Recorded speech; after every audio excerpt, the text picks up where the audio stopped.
કોઈ પણ નવા બિઝનેસનું સપનું જોવું તો બહુ સરસ લાગે નહીં?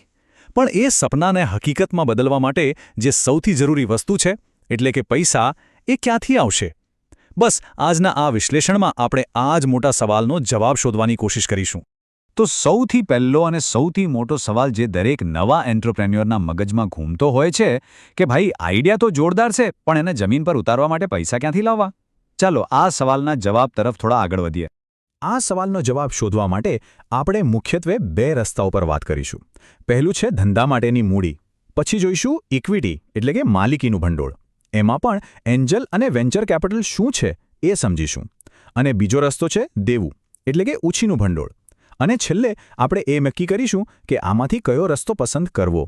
જો કોઈ પણ ગાડીને ચલાવવા માટે જેમ પેટ્રોલ કે ડીઝલની જરૂર પડે ને, બસ એ જ રીતે કોઈ પણ બિઝનેસને આગળ વધારવા માટે જે બળતણ જોઈએ એ છે મૂડી. આ એ જ પૈસા છે જે તમારા આઈડિયાને માત્ર કાગળ પરથી હકીકતમાં લાવે છે અને કોઈ પણ સ્ટાર્ટઅપને સફળતાની ઉડાન ભરાવે છે. તો મૂળભૂત રીતે આપણી સામે બે રસ્તાઓ ખુલે છે. એક રસ્તો છે માલિકી આપવાનો, મતલબ કે કંપનીનો થોડો હિસ્સો કોઈને આપીને પૈસા મેળવવા. અને બીજો રસ્તો છે ઉધાર લેવાનો, એટલે કે પૈસા પાછા ચૂકવવાની શરતે લોન લેવી. હવે આ બંને રસ્તા પર ચાલવાના ફાયદા પણ છે અને જોખમો પણ. સારું, તો ચાલો સૌથી પહેલા રસ્તા પર આગળ વધીએ, ઇક્વિટી એટલે કે માલિકીનું ભંડોળ. હવે આ ઇક્વિટી ફાઇનાન્સિંગ છે શું? ચાલો એને જરા ઊંડાણથી સમજીએ.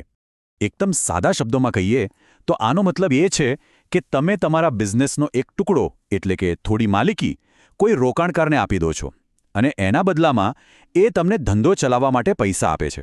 અહીં સૌથી મોટી વાત એ છે કે આ પૈસા પાછા નથી ચૂકવવાના. કેમ? કારણ કે હવે એ રોકાણકાર તમારો પાર્ટનર બની ગયો છે. કંપનીનો નફો એનો અને નુકસાન પણ એનું. તો પછી ઇક્વિટીની ખાસિયતો શું છે? સૌથી પહેલાં તો આનાથી માલિકી વહેંચાઈ જાય છે. બીજું, આ પૈસા પરમેનન્ટલી કંપનીમાં જ રહે છે, પાછા નથી આપવાના. અને હા, નફો થાય તો જ ડિવિડન્ડ આપવાનું, કોઈ ફિક્સ જવાબદારી નહીં. એનાથી તમારી મિલકત પર કોઈ બોજ નથી આવતો અને વોટિંગ રાઇટ્સ દ્વારા કંટ્રોલ પણ તમારા હાથમાં રહે છે. હવે મોટાભાગના કેસમાં ઇક્વિટીનો પહેલો સ્ત્રોત કયો હોય ખબર છે? એ હોય છે આપણું પોતાનું પર્સનલ ફાઇનાન્સિંગ, મતલબ કે પોતાની બચત. સાચું કહું ને તો મોટાભાગના એન્ટરપ્રિન્યોર્સની ગાડી પોતાના જ પૈસાથી સ્ટાર્ટ થાય છે. આ પહેલું રોકાણ જ એ વિશ્વાસ છે જે આખા સાહસનો પાયો નાખે છે.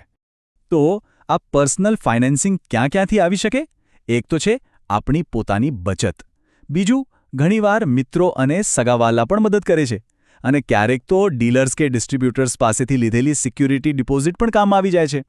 આ બધા સ્ત્રોત એવા છે જેના પર ભરોસો કરી શકાય. પણ માની લો કે ધંધો હવે નાનો નથી રહ્યો, એને મોટા પાયે લઈ જવો છે, ત્યારે શું? ત્યારે આપણી એન્ટ્રી કરીએ છીએ મોટા ખેલાડીઓની દુનિયામાં, એટલે કે એન્જલ ઇન્વેસ્ટર્સ અને વેન્ચર કેપિટલની દુનિયામાં. આ એન્જલ ઇન્વેસ્ટર નામ પ્રમાણે જ કામ કરે છે. આ એવા શ્રીમંત લોકો છે જે નવા સ્ટાર્ટઅપ્સમાં ત્યારે પૈસા રોકે છે જ્યારે બીજા કોઈને એ આઈડિયા પર ભરોસો ના હોય. સાચું કહું તો એ માત્ર પૈસા નથી લાવતા, પણ સાથે સાથે પોતાનો વર્ષોનો અનુભવ અને કોન્ટેક્ટ્સ પણ લાવે છે, જે કોઈ ખજાનાથી ઓછું નથી. તો સામાન્ય રીતે એક એન્જલ ઇન્વેસ્ટર કેટલો હિસ્સો લે? જુઓ, મોટા ભાગે તેઓ કંપનીમાં 10-20% માલિકી લે છે. જેમ કે અહીં આપણે જોઈ શકીએ છીએ કે 15% હિસ્સો ઇન્વેસ્ટરનો છે અને 85% સ્થાપકનો. આનાથી સ્થાપકને ધંધાને નેક્સ્ટ લેવલ પર લઈ જવા માટે જરૂરી ફંડ મળી જાય છે. આ સોદામાં ફાયદો એ છે કે લોનની જેમ પૈસા પાછા ચૂકવવાની કોઈ માથાકૂટ નથી, એટલે જોખમ ઓછું. પણ ગેરફાયદો એ છે કે સ્થાપકે પોતાના સ્ટાર્ટઅપનો 10-20% હિસ્સો છોડવો પડે છે. અને એ પણ યાદ રાખવું પડે કે ઇન્વેસ્ટર ખૂબ જ ઊંચા રિટર્નની અપેક્ષા રાખતો હોય છે, જે એક પ્રકારનું પ્રેશર પણ બનાવે છે. હવે વાત કરીએ વેન્ચર કેપિટલ એટલે કે વીસીની. આ તો એન્જલ ઇન્વેસ્ટર કરતાં પણ મોટા ખેલાડીઓ છે. આ એવી પ્રોફેશનલ ફર્મ્સ હોય છે જે એવા સ્ટાર્ટઅપ શોધે છે જેમાં ખૂબ જ ઝડપથી આગળ વધવાની ક્ષમતા હોય. એ લોકો બહુ મોટું જોખમ લે છે, પણ સામે વળતર પણ એટલું જ મોટું ઈચ્છે છે. તો વીસી પાસેથી ફંડ લેવાના ફાયદા શું? એક તો બિઝનેસને ગ્રોથ માટે પાંખો મળી જાય છે. એમનું મોટું નેટવર્ક કામ લાગે છે, પૈસા પણ મોટા મળે છે અને એમના નિષ્ણાતોનું ગાઈડન્સ પણ. પણ ગેરફાયદા પણ છે. એમનો સંપર્ક કરવો જ બહુ અઘરો હોય છે, નિર્ણય લેવામાં વાર લાગે છે અને સૌથી મોટી વાત, સ્થાપકની માલિકી ખાસી ઓછી થઈ જાય છે. ચાલો, તો ઇક્વિટીની વાત તો થઈ ગઈ. હવે આપણે બીજા રસ્તા પર વળીએ છીએ અને એ છે દેવું એટલે કે ઉછીનું ભંડોળ. જો ડેટ ફાઇનાન્સિંગ ઇક્વિટીથી એકદમ ઉલટું છે. અહીં તમે માલિકી નથી આપતા પણ પૈસા ઉધાર લો છો અને એ ઉછીના લીધેલા પૈસા વ્યાજ સાથે પાછા ચૂકવવા જ પડે છે. ઘણીવાર તો આના માટે ઘર કે ગાડી જેવી કોઈ મિલકત ગીરવે પણ મૂકવી પડે છે, જેને કોલેટરલ કહેવાય છે. તો દેવું ક્યાંથી મળી શકે?